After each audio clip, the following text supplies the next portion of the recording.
Imagine your club just vanishing. Well, that is exactly what happened with Scottish club Gretna FC.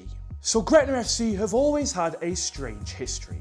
From their formation in 1946, Gretna actually played in the English football pyramid, one of just 2 Scottish clubs to ever do so. However, with them stuck in the depths of non-league, the club started looking towards a future in the Scottish pyramid.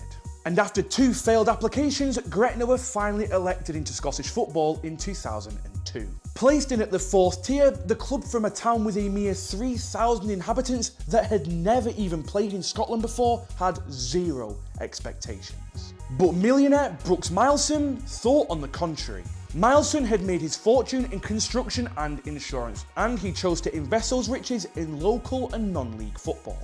Over his life, he'd made donations to supporters trusts at Carlisle, Ayr United and both Dundee clubs, and was even made club president at Whitby Town. And after hearing about the struggling Gretna FC, in 2003, he decided to purchase them. With Mileson's millions, Gretna rocketed up the Scottish pyramid. A ridiculous 3 back-to-back promotions between 2004 and 2007 saw them stunningly rise from the 4th tier to the 1st tier SPL. And during their rise, they racked up some unbelievable achievements. In 2006, as a 3rd tier side, Gretna reached the Scottish Cup final, but agonisingly lost to Hearts on penalties. But thanks to Hearts finishing in the SPL's Champions League spot, the ticket in Europe reserved for the Cup champions was handed to Gretna as runners-up.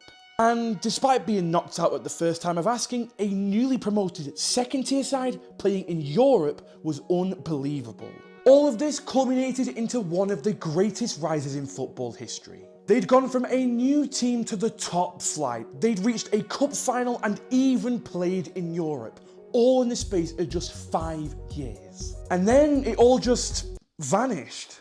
In November 2007, Brooks Mileson fell seriously ill and was forced to withdraw his funding from the club. With debts of over $4 million and no backing, the club's players and staff's wages stopped being paid and the club fell into administration by March 2008.